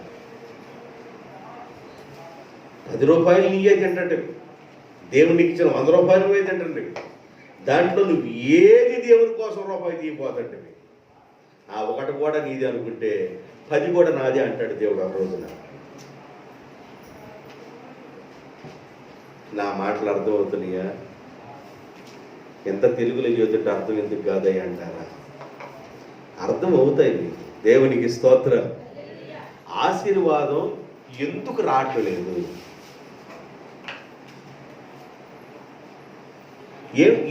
నీ ఇంట్లో ఏది చేసుకోవడం తక్కువ అవుతుంది? అసలు ఏ విషయంలో తక్కువ చేసుకుంటున్నావు? దేవుని దగ్గరికి వస్తేకి ముక్కులు అప్పుడు సిమెంట్ రాదు, కళ్ళప్పుడు నీళ్ళు రాదు. ఏంది ప్రార్థన? అసలు ఏంది నటన? అసలు ప్రార్థన ఏంది? కళ్ళంటే నీళ్ళు రావట్లేదు. కళ్ళప్పుడు ఎప్పుడు నీళ్ళు వస్తాయి? జరగడానికి కార్యం జరిగితే కళ్ళం నీళ్ళు వస్తాయి. చెప్పబెట్టుకుని ముక్కులప్పుడు శివుడు ఎప్పుడు వచ్చింది? బాధపడుతున్నప్పుడు వచ్చింది. నీకు శివుడు రావట్లేదు అంటాడు.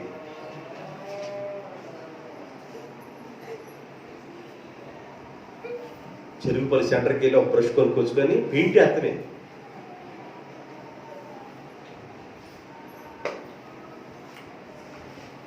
నేను చెప్పే మాటల సత్యాలు దేవుడు మిమ్మల్ని ఆశీర్వదించిన దాకా. హల్లెలూయా. యథార్థంగా ఉన్నాడు. కొద్ది కాలం కష్టపడతామండి, కొద్ది కాలం కష్టపడతాం, కొద్ది కాలం బాధలు పడతాం. తర్వాత ప్రభువు మిమ్మల్ని ఆశీర్వదిస్తాడు. దేవునికి స్తోత్రం. ఇజ్రాయేల్ ప్రజల్ని దేవుడు ఆశీర్వదించడం ప్రారంభించాడు. డబ్బు మొత్తం ఎక్కడ పెట్టాడంటే, ఎవరు బాబు మీ దగ్గర ఉంటే పాడు చేసుకుంటారు, ఐగుప్తుల దగ్గర ఉంటే మాత్రం భద్రంగా ఉండిద్దరు, వాళ్ళ బిరువాళ్ళ ఉండనియండి అని ఆ కేజీలు కష్టపడింది మొత్తం ఏళ్ళ దగ్గర ఉంటే అయిపోద్దని ఆళ్ళ దగ్గర దాచిపెట్టాడు దేవుడు. 400 సంవత్సరాల తర్వాత వెళ్ళిపోయేటప్పుడు అన్నాడు దేవుడు, మోషేతో చెప్పాడు, ఇదిగో ఏమి లేదు, దేవుడిని ఆరాధించడానికి వెళ్ళిన చేతుల్లో ఏమి లేదని బాధపడుతున్నారు వాళ్ళు, ఎంతకాలం కష్టపడిందంతా ఆడ బీరువాళ్ళు పెట్టాను నేను, అడగండి వాళ్ళు ఇస్తారన్నాడు. దేవునికి స్తోత్రం. బాయ్, మేము మా దేవుడిని ఆరాధించడానికి వెళుతున్నాం, ఒట్టి చేతుల్లో మేము వెళ్ళాం, మాకు వెండి బంగారం ఇవ్వండి అన్నాడు. వాళ్ళు ఏమనాలా? వెండి బంగారం ఏమన్నా నా దగ్గర దాచిపెట్టారు ఎప్పుడన్నా? మీరు కాంట్రాక్ట్ ఏమన్నా రాసుకున్నారు మీరు కాగితం మీద? లేదు, వెండి బంగారం ఇవ్వండి అన్నారు. వెండి బంగారం బీరువాళ్ళు తెరిచి వెండిని బంగారాన్ని అలికిస్తే వాడు సంతోషంగా దేవుడిని ఆరాధించడానికి బయటకు వచ్చేసాడు. దేవుడు అక్కడ దాచాడు. అర్థమైందా? కాబట్టి దేవుని పిల్లలు ఎలా దీవించబడతారు? జాగ్రత్తగా వినండి. ఏ విధంగా ఉంటే దీవించబడతారు? 1, అతిక్రమమును దాచిపెట్టుకున్నవాడు వర్ధిల్లడు, దాన్ని ఒప్పుకొని ఏం చేయాలంట? ఒప్పుకొనవలసినవి ఒప్పుకోవాలి. ఒప్పుకోకుండా ఉండవలసినవి ఒప్పుకోకుండా ఉండాలి. పాపులు నిన్ను ప్రేరేపించినప్పుడు ఒప్పుకోవాలి. పలానా చోటకి వెళ్దాం రా అన్నప్పుడు ఒప్పుకోవాలి. ఏది ఒప్పుకోకూడదో అది నీకు తెలియాలి, ఏది ఒప్పుకోవాలో నీకు తెలియాలి. 3వ మాట చెబుతాను, ఒప్పుకొనుచు. 3వ మాట చెప్పేసి నేను వాక్యాన్ని ముగించేస్తాను. మత్తయి సువార్త 3వ అధ్యాయము 5-6 వచనాలు. మత్తయి సువార్త 3వ అధ్యాయము 5-6 వచనాలు. ఆ సమయమున యెరూషలేము వారు యోదయ వారును యోర్దాను నదీ ప్రాంతములో జీవించు వారందరూ బాప్తిసమిచ్చు యోహాను యొద్దకు వచ్చి తమ పాపములు ఒప్పుకొనుచు, తమ పాపములు ఒప్పుకొని ఒప్పుకొనుచు, తమ పాపములు ఒప్పుకొనుచు యోర్దాను నదిలో బాప్తిజము పొందిరి. యెరూషలేము వారును యోదయ వారును యోర్దాను నది ప్రాంతంలో జీవించే వారందరూ యోహాను దగ్గరికి వచ్చారు. యోహాను ఏమని కేగేస్తున్నాడంటే, పరలోక రాజ్యం సమీపించినది, మీరు మారు మనసు పొందండి, మీరు బాప్తిజం పొందండి, మనసు మార్చుకండి. మనసు మారిన వారు బాప్తిజం వెంటనే పొందాలా, మనసు మార్చుకున్న వ్యక్తి బాప్తిజం వెంటనే పొందాలి అని కేకలు వేస్తుంటే, ఆ కేకలు విని ఆయన దగ్గరికి వచ్చాడు. ఆయన దగ్గరికి వస్తే మనసు మారిన వారందరూ వారి పాపములను ఒప్పుకొనొచ్చు, వారి బలహీనతను ఒప్పుకొనొచ్చు యోర్దాను నదిలో ఏం చేశారంట, బాప్తిజం పొందారు. ఆశీర్వాదం నీ మీదకి ఎప్పుడు వచ్చిందంటే, మారు మనసు పొంది నీ పాపాలను ఎప్పుడైతే ఒప్పుకొని విడిచిపెడతావో, బాప్తిజం ఎప్పుడైతే పొందుతావో, దేవుని ఆశీర్వాదం నీ మీదకి వచ్చింది. యేసు ప్రభు బాప్తిజం పొంది బయటకు వచ్చిన వెంటనే పరిశుద్ధాత్మ పావురములాగా ఆకాశం నుండి ఆయన మీదకి దిగి వచ్చింది. కాబట్టి ఆశీర్వదించే దేవుడు ఆశీర్వాదం నీ మీదకి, నీ తల మీదకి, నీ కుటుంబం మీదకి, నీ పిల్లల మీదకి ఆశీర్వాదాలు పంపించాలి అని అంటే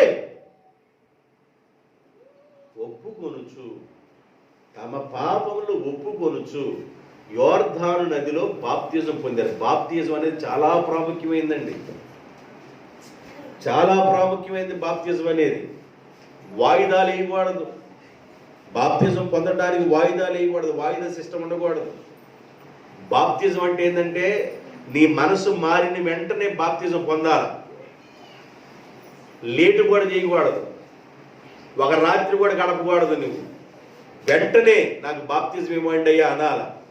అర్థమైందండి? నువ్వు తెలుసుకున్న వెంటనే దేవుడు అంటే ఏందో, దేవుని శక్తి అంటే ఏందో, దేవుని మహిమ అంటే ఏందో, పాపాలు క్షమించేది ఎవరో నీకు ఈ విషయాలన్నీ అర్థమైపోయిన తర్వాత, ఆశీర్వాదం ఎలా వచ్చిందో ఈ విషయాలన్నీ నీకు అర్థమైపోయిన తర్వాత బాప్తిజం పొందడానికి నీవు నిమిషం లేట్ చేయకూడదు. చెరసాల నాయకుడు ఉన్నాడు. చెరసాలలో చాలా మంది మరి బందీలో ఉన్నవాళ్ళు చెరసాలలో చాలా మంది ఉన్నారు, పౌరస్యాలు కూడా ఉన్నారు. దొంగతనం చేసిన వాళ్ళు, మరి నరహత్య చేసిన వాళ్ళు, రకరకాల వ్యక్తులందరూ ఆ చెరసాలలో ఉన్నారు. ఆ చెరసాలలో పౌరస్యాలను కూడా వేశారు.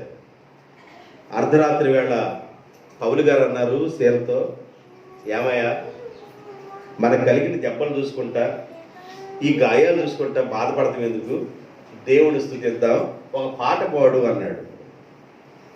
ఇప్పుడా, ఈ టైంలోనా, అర్ధరాత్రి అయినా మనకి దేవుడు ఉన్నాడు, ఎప్పుడైనా దేవుడు ఉన్నాడు, పాట పాడవయ్యా అన్నాడు. అర్ధరాత్రి వేళ పౌలు శీలలో దేవుణ్ణి స్తుతించడం మొదలుపెట్టారు, పాటలు పాడుతూ ఉన్నారు. దేవునికి స్తోత్రం. పాటలతో ప్రార్థించగా సరసాలు బ్రద్దలాయే, యెహోవా నీ నామము ఎంతో బలమైనది, ఎంతో బలమైనది, ఎంతో యెహోవా నీ నామము. పౌలు శీలను బంధించి చెరసాలలో వేసిన, పౌలు శీలను బంధించి చెరసాలలో పాటలతో ప్రార్థించగా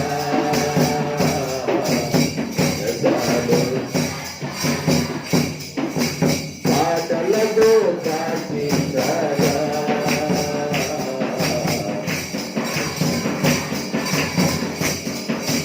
పాటలతో ప్రార్థించగా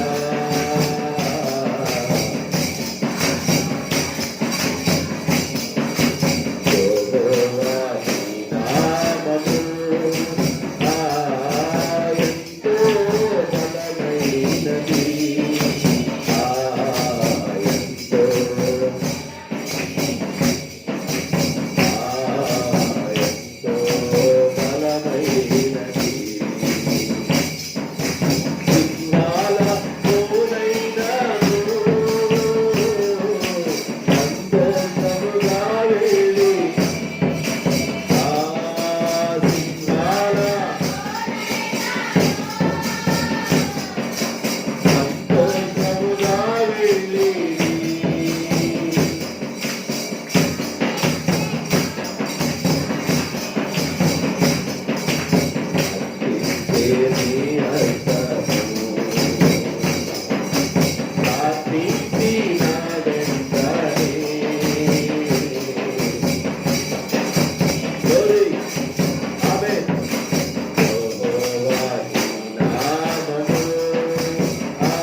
ఉండగానే భూమి అలాగ బలంగా కంపించడం ప్రారంభమైంది. గోడలు శరసాలు బద్దలైపోయినాయి. దేవునికి స్తోత్రం. శరసాల నాయకుడు నిద్ర మేలుకోవాల, భూకంపం వచ్చినా నిద్ర మేలుకోవాల. వీళ్ళందరూ పాటలు పాడుతూ ఉంటే ఆ లోపల ఉన్న ఖైదీలు ఉన్నారే, దొంగతనం చేసినాడు, నరహత్య చేసినాడు, కూని కోరి వీళ్ళందరూ ఉన్నారు లోపల. వీళ్ళిద్దరు పాటలు పాడుతూ చూస్తున్నారు. ఈ పాట దెబ్బకి ఎప్పుడైతే భూమి కంపించి గోడలు కూడా బద్దలైపోయి శరసాలు ఎప్పుడైతే పక్కెళ్ళిపోయినాయో వీళ్ళందరూ పౌలు సీత దగ్గరికి వచ్చేసారు. పౌలు వాక్యం చెబుతున్నాడు. దేవునికి స్తోత్రం. వీళ్ళందరూ వాక్యం మాట్లాడుతున్నారు. అప్పుడు శరసాల నాయకుడికి మెలుగు వచ్చేసింది. చూస్తే లోపల చూస్తే ఒక్కడు లేడు, పౌలు లేడు, చీర లేరు, బందిపోట్లు లేరు, ఒక్క ఖైదీ లేరు. ఆయన దగ్గర కత్తి తీసుకొని ఇక చచ్చిపోవటం మొత్తం. ఎందుకంటే వీళ్ళందరూ నేనే పంపించాను అంటాడు, నాకు శిక్ష వేస్తారు అని ఈయన కత్తితో పొడుచుకోబోతున్నప్పుడు పౌలు పెద్ద కేకేసి, నీవు హాని చేసుకోవాల్సిన అవసరం లేదు, ఒక్క ఖైదీ కూడా ఇక్కడి నుంచి వెళ్ళాల, అందరం ఇక్కడే ఉన్నాం. ఆయన వచ్చి చూసుకున్నాడు అందరినీ. ఆ పరిస్థితులన్నిటినీ గమనించిన ఆయన వాళ్ళని వదిలేసి మా ఇంటికి వెళ్ళాలండి అని చెప్పేసి తీసుకెళ్ళాడు. అర్ధరాత్రి వేళ తీసుకెళ్ళాడు. ఏమా ఆ పడుకోవాలి, నేను కూడా ఎడపడుకున్నాడు. భూకంపం వచ్చిన ఆకు మెలుకోవడం, ఇద్దరు దొందే. భూకంపం వచ్చినా మెలుపు లేదు దీనికి. ఆయన కూడా తలుపు పడుతుంది లేదు. ఏమా కొంతమందిని ఏనుగులు దొక్క అట్లా ఉంటుంది. ఏమో మెలుపు ఉండదు.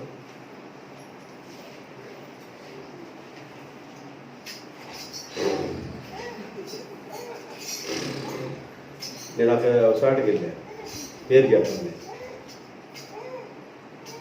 పాపం ఆయన వర్క్ ఎక్కువ, నాకు వర్క్ ఎక్కువే. నాది 2-3 ఏళ్ళ కనబడింది. పాపం నా సీనియర్ ఆయన సురేష్ బాబు అని తీసుకెళ్ళాడు రూములో.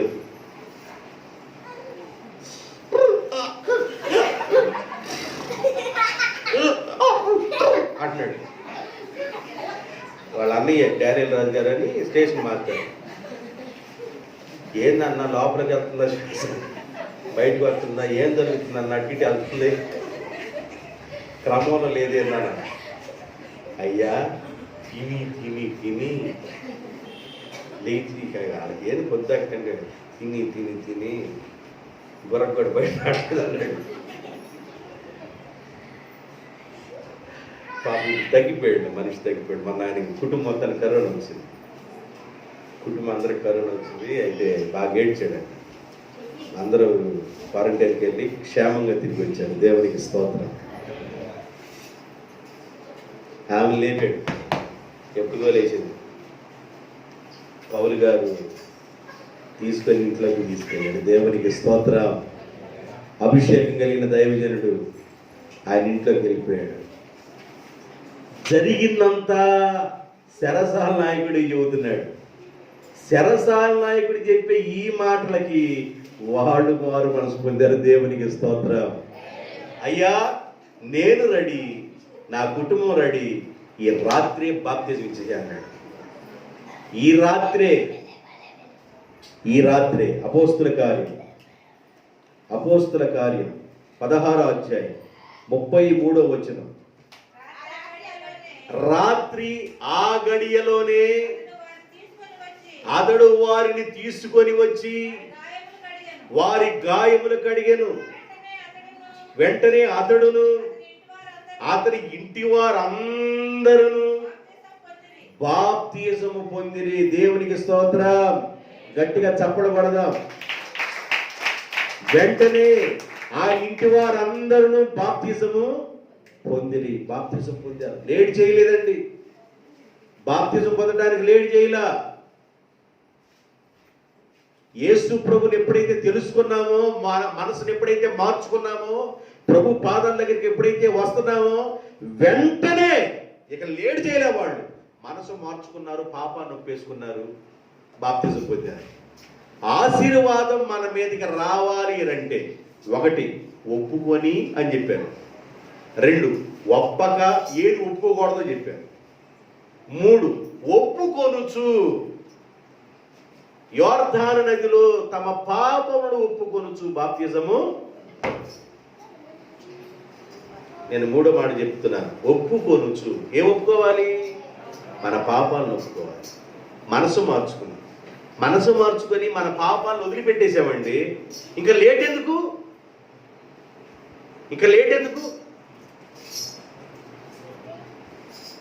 ఆ మధ్య పేపర్కి వేశారు,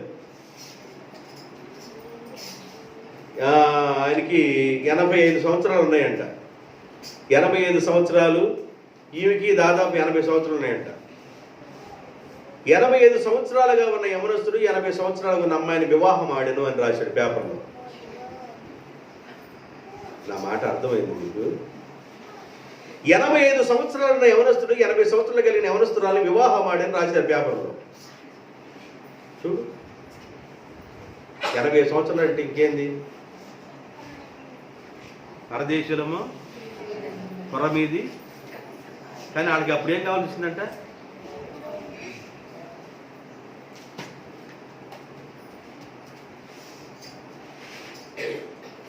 వాళ్ళు కూడా 85 సంవత్సరంలో వాళ్ళు కూడా ప్రేమించుకున్నారంట, వివాహం చేసుకున్నారు. విచిత్రం కూడా పేపర్ చేశారు. లేట్ చేశారండి. లేట్ ఏమన్నా వాళ్ళకి వివాహం చేసుకోవడానికి? క్షణం లేట్ చేయాల, వివాహం చేసేసుకున్నారు. ఇక క్షణం లేట్ లేదు. మనసు మార్చుకున్న వెంటనే బాప్తిజం పొందాలి. దేవునికి స్తోత్రం. దేవుని ఆశీర్వాదం నీ మీదను, నీ పిల్లల మీదను, నీ పిల్లల మీదను ఉండాలి అంటే మనం ఒప్పుకొనవలసినవి కొన్ని ఉన్నాయి, ఒప్పుకోకూడనివి కొన్ని ఉన్నాయి. మనం ఒప్పుకొనుచు మనం ఏం చేయాలో కూడా దేవుడు చెప్తున్నాడు. ఒప్పుకొనుచు అసలు వెంట పరిచయం చేశాడు తెలుసా అండి. సరసాల నాయకుడు సరసాలు వేసిన ఖైదీలను అంటుకోరు. ఈయన ఏం చేశాడు తెలుసా? సరసాలు ఎప్పుడైతే బద్దలైపోయి అందరూ ఒక్కడు కూడా పోలేదయ్యా, అందరు ఇక్కడ ఉన్నారని ఎప్పుడైతే చెప్పారో, సరసాల నాయకుడు కడ వంగుచు పౌల దగ్గరికి వచ్చి ఆయన యథార్థతను చూసి, శీలం చూసి వాళ్ళ గాయాన్ని ఆయనే కడిగాడు. పరిచర్య చేయడం నేర్చుకున్నాడు. దేవునికి స్తోత్రం. పరిచర్య చేశాడు. వాళ్ళ గాయాన్ని వాళ్ళు తుడుచుకుంటారు, కానీ వాళ్ళ గాయాన్ని కడిగాడు. ఎంత ప్రేమ వచ్చేసింది ఆయనలో. ఆ రాత్రి ఇల్లు మొత్తం అందరూ, భార్య పిల్లలు అందరూ బాప్తిజం పొందారు. మాసిదోనియా ప్రాంతానికి పౌలు గారు వెళ్ళారు. మాసిదోనియా ప్రాంతాన్ని సేవ చేయడానికి ఆయన కొన్ని ప్రాంతాలు తిరుగుతున్నప్పుడు ఒక ప్రాంతంలో నదీ తీరంలో ఆడవాళ్ళు స్త్రీల సమాజాన్ని ఏర్పాటు చేసుకున్నారు. ఎక్కడంట? స్త్రీల సమాజం ఎక్కడ జరుగుతుంది చెప్పండి? ఎక్కడ జరుగుతుంది? నదీ తీరంలో ఏర్పాటు చేసుకున్నారు. నదీ తీరంలో స్త్రీల సమాజం జరుగుతుంది. వాళ్ళందరూ కలిసి పాపం స్త్రీలందరూ కలిసి మాట్లాడుకున్నట్టు ఏం జరిగింది? ఏం లేదు, అడేవా స్త్రీల సమాజం జరుగుతుంది. పౌలు గారు ఎంటర్ అయితే కదా అక్కడ మేలు జరిగేది. పౌలు గారు ఎంటర్ అయ్యారు. దేవునికి స్తోత్రం. ఈయన ఎంటర్ అయ్యి వాళ్ళు ఏం మాట్లాడుకుంటున్నారో పాపం మనకు అర్థం కావట్లేదు. అందుకే నేను అర్థమయ్యేటట్టు వాక్యము మాట్లాడుతూ ఉండగానే, వాక్యం చెబుతూ ఉండగానే ఓదారంగు వస్త్రాలు అమ్ముకునే లూదియమ్మ అనే ఒక స్త్రీ, ఓదారంగు బట్టలు అంటే రాజ వస్త్రాలు అంటవి. అర్థమవుతుందండి? చాలా కాస్ట్లీ వస్త్రాలు అవి. చాలా డబ్బున్న వాళ్ళు మాత్రమే కొంటారు. ఆమె కూడా పాపం ఆ నది తీరం ఉన్న వాళ్ళ దగ్గర కూర్చొంది. స్త్రీల సమాజంలో ఉన్న వాళ్ళందరూ ఇంట్లో వాక్యం, లూదియమ్మ వాక్యం వింటుంది. దేవునికి స్తోత్రం. స్త్రీలందరికీ అలవాటు అయిపోయింది. బండ కింద కప్పల్లాగా ఉన్నారు. ఎవరైనా బాగుని వెళ్ళిపోవచ్చు గొడ్డలో, ఎవరైనా బాధవచ్చు. అవి బండ కిందే ఉంటాయి, నిశ్చలంగా ఉంటాయి. కానీ మీ వాక్యం వింటూ ఉండగానే లూదియా హృదయము తెరవబడెను. దేవునికి స్తోత్రం. ఆ రోజే ఒక్క ప్రసంగంలో వాక్యం మాట్లాడుతుండగానే లూదియమ్మ మనసు మార్చుకుంది, హృదయం తెరవబడింది. ఆమె ఏం చేసిందో తెలుసా అండి? అపోస్తలుల కార్యం అపోస్తుల కార్యం, మీరు ఎక్కడికి చదివిన దగ్గరికి వెళ్ళాలి. లోతు హృదయం తెరవబడిన అనే దగ్గర నుంచి చదవాలి. అపోస్తుల కార్యం 16వ అధ్యాయము 14 నుండి చదవండి. అప్పుడు లూదియాను దైవభక్తి కలిగిన ఒక స్త్రీ పౌలు గారు చెప్తున్న వాక్యము వినుచుండెను. ఆమె ఊదా రంగు పొడిని అమ్ముతున్న తూతైరా పట్టణస్తురాలు. ప్రభువు వాక్యము జాగ్రత్తగా వింటుంది కనుక ప్రభు ఆమె హృదయమును తెరిచెను. కనుక పౌలు చెప్పిన మాటల యందు ఆమె లక్ష్యముంచెను. ఆమెయు ఆమె ఇంటి వారందరూ ఒక్కరోజే బాప్తిజం పొందారు. దేవునికి స్తోత్రం. ఆమెయు ఆమె ఇంటి వారందరూ బాప్తిజం పొందినప్పుడు ఆమె నేను ప్రభువునందు విశ్వాసము గలదానై మీరు ఎంచితే, నేను దైవభక్తి కలిగిన దానై మీరు ఎంచితే నా ఇంటికి వచ్చి భోజనం చేసి వెళ్ళండి అని బలవంతము చేసెను. ఏం చేసిందంట? భోజనం చేశాడని బలవంతం చేసింది సేవకుడిని. మీరు నా ఇంటికి వచ్చి భోజనం చేసి వెళ్ళండి అని బలవంతము చేశాను. అంటే ఆమెకి ఏం తెలుసు అంటే ఆతిథ్యములో ఉన్న ఆశీర్వాదం ఏందో ఆమెకు తెలుసు. ఆతిథ్యం ఇవ్వటంలో ఉన్న ఆశీర్వాదం. అబ్రహాము ఆతిథ్యం ఇచ్చాడు. ఎండవేళ గుడార ముందు కూర్చొని బాధపడుతున్నాడు. పిల్లలు లేక బాధపడుతున్నప్పుడు ఎండవేళ గుడార ముందు 3 మనుషులు వచ్చారు. గబగబ వెళ్ళిపోయాడు. లేత తోటను తీసుకొచ్చి వధించాడు. భార్యతో చెప్పాడు, 3 మార్కి పిండి తీసుకోమన్నాడు, రొట్టెలు తయారు చేయమన్నాడు. అయ్యా మీరు కాళ్ళు కడుక్కొని ఇక్కడ విశ్రాంతి తీసుకోండి అన్నాడు. వెంటనే ఆతిథ్యం చేసి పెట్టాడు. వాళ్ళు లేచి వెళ్తా అన్నారు. తినేళ్తా మీదటికి మరలా వస్తాను, నీ ఒళ్ళో మగ పెట్టుంటాడని దీవించాడు. అర్థమైందా? ఆతిథ్యంలో ఆశీర్వాదం ఉందండి. శుభ్రం ఒక్కదాన్ని వండుకొని కడుక్కొని వారించుకోబాబు.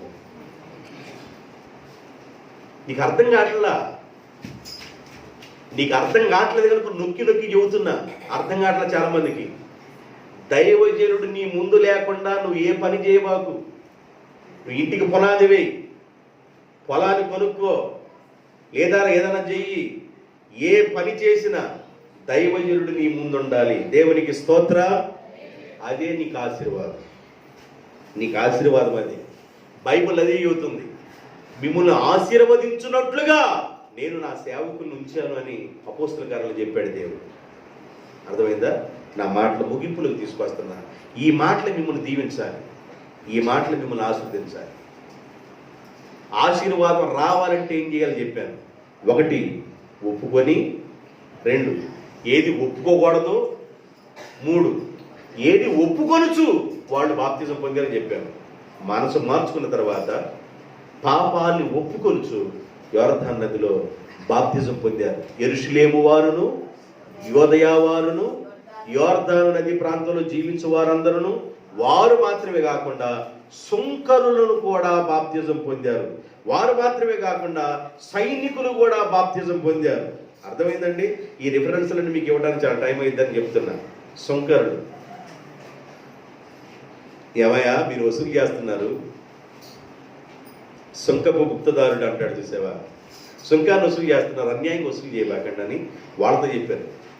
మీరు అన్యాయంగా ఎవరి దగ్గర వసూలు చేయబాకండి అని. వాడు మారు మనస్ఫూర్తి వాళ్ళ బాప్తిజం ఇచ్చాడు. సైనికులారా, సైనికులు అంటే జాబ్ చేసే యోధులు, సైనికులు అంటే రక్షణ దళం, పోలీసులు అన్నమాట. సైనికులారా మీరు ఎవరు దాశించకుండా, బైబిల్ ఉన్న మాట చెబుతాను, 3:14 లోకాసు వార్త 3:14. సైనికులు బాప్తిజం పొందడానికి వచ్చి మేము ఏమి చేయవలనని సైనికులు ఆయనను అడిగిరి. అందుకు అతడు సైనికులుగా ఉన్న మీరు ఎవరిని బాధ పెట్టకయు, ఎవరి మీదయు అపనింద వేయకయు, మీకు ఇవ్వబడిన జీతములతోనే మీరు తృప్తి పొందండి. సైనికులు వసూలు చేయబాకండి, మార్కెట్ దగ్గరికి వెళ్ళిపోయి వసూలు చేయబాకండి, అన్యాయంగా వసూలు చేయబాకండి, మీకు ఇవ్వబడిన జీతాలతో మీరు తృప్తి పొందండి. అట్లా వాళ్ళు మనసు మార్చుకున్న తర్వాత సైనికులు కూడా బాప్తిజం పొందారు. సుంకరుల బాప్తిజం పొందారు. యెరూషలేములో ఉన్నవారు, యోర్దానులో ఉన్నవారు, మరి ఆ రకరకాల ప్రాంతాల నుండి వచ్చి మారు మనసు పొందిన వాడు బాప్తిజం పొందారు. వీళ్ళందరూ వచ్చినప్పుడు ఆయన అంటాడు, సర్ప సంతానమా, రాబో ఉగ్రతను తప్పించుకోవడానికి మీకు బుద్ధి చెప్పిన వాడు ఎవరు?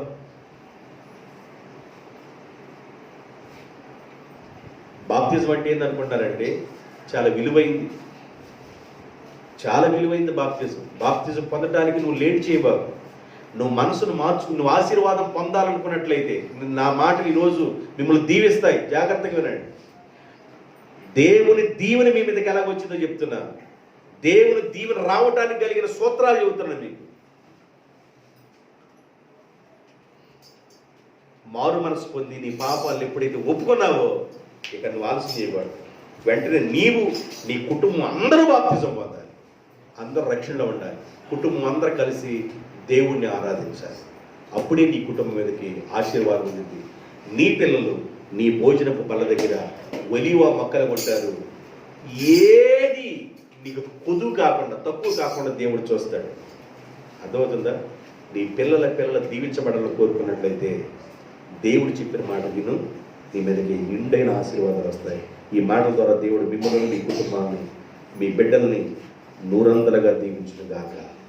ఆమె తల వంచండి, ప్రార్థన చేస్తాను.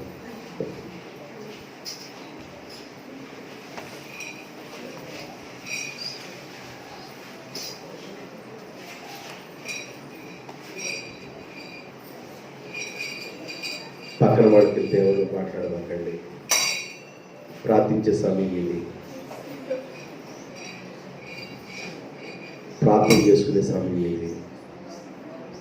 ఒక్కసారి నిన్ను నీవు పరిసరం చేసుకో.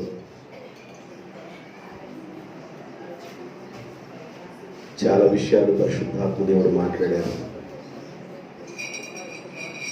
ఒప్పుకొని ఒప్పు మనక ఏది ఒప్పుకోవాలి, ఒప్పు కొనుచు ఏం ఒప్పుకోవాలి. పాపం చేయడానికి ప్రేరేపిస్తే ఒప్పుకోవాలి. పాపాన్ని విడిచిపెట్టి మారు మనసు పొంది బాప్తిజం పొందడానికి ఒప్పుకో.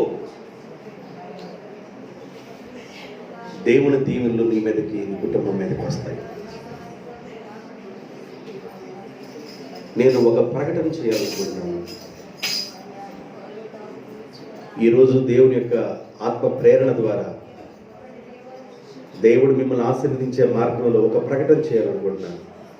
ఆశీర్వాదాలు కావాలని నువ్వు ఆశపడుతున్నట్లయితే, దేవుని దీవెన నీ మీదకు, నీ పిల్లల మీదకు, నీ కుటుంబం మీదకు రావాలని నువ్వు ఆశపడ్డట్లయితే, నీవు చేయవలసిన మొట్టమొదటి పని మారు మనసు పొంది నీ పాపములు క్షమించబడటం వరకు నువ్వు బాప్తిజం పొందాలి. బాప్తిజాన్ని పొందాలి. చాలా ప్రాముఖ్యమైనదండి, చాలా విలువైంది. బాప్తిజం అనేది చాలా విలువైంది. నీ సంతానం దీవించబడాలంటే యాకోబు, నీ పిల్లలను నేను దీవిస్తాను. అబ్రహాము, నీ పిల్లలను నేను ఆశీర్వదిస్తాను. అబ్రహాముతో వాగ్దానం చేసిన దేవుడు ఇస్సాకు ద్వారా యాకోబు ద్వారా, యాకోబులో నుండి దేవుడు తన సంతానాన్ని ఆశీర్వదించడం ప్రారంభించాడు.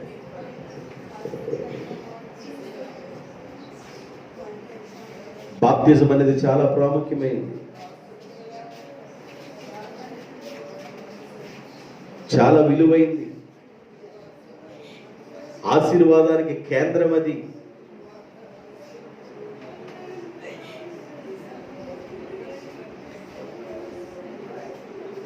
దేవుడు ఎన్నో కష్టాల్లో నుండి, ఎన్నో ఇరుకుల్లో నుండి, ఎన్నో ఇబ్బందుల్లో నుండి, ఎన్నో ఆటంకాల్లో నుండి, ఎన్నో ఒత్తిడిలో నుండి ప్రభు నిన్ను నడిపిస్తూ ఉన్నారు.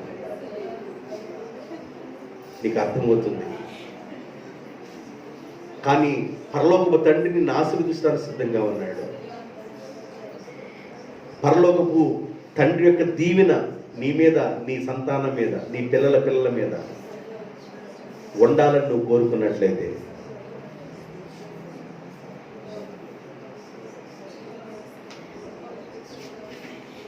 బాప్తిజం పొందడానికి ఇది అవకాశం.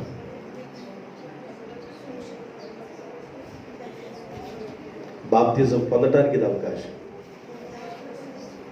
బాప్తిజం పొందాలని నువ్వు అనుకున్నట్లయితే నీ చెయ్యొద్దు, నేను నీ కోసం ప్రార్థన చేస్తాను. బాప్తిజం పొందని వారు బాప్తిజం పొందటం కోసం మీ చెయ్యి చూపించండి, ప్రార్థన చేస్తాను.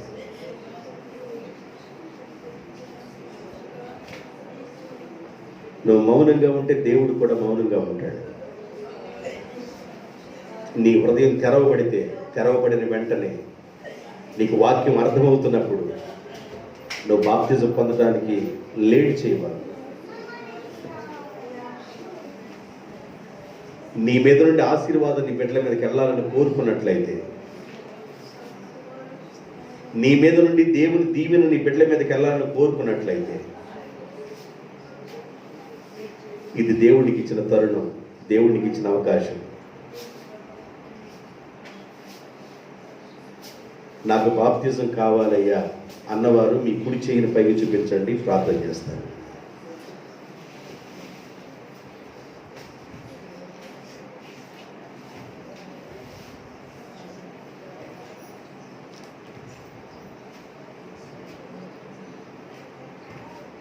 దేవుడు మిమ్మల్ని దీవించునుగాక.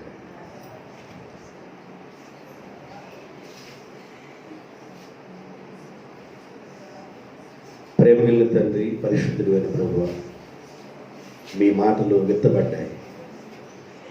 మీ మాటల్లో శక్తి ఉంది, మీ మాటలో జీవం ఉంది. అద్భుతాలు జరిగించమని యేసు నామములో వేడుకుంటున్నాను తండ్రి, ఆమేన్.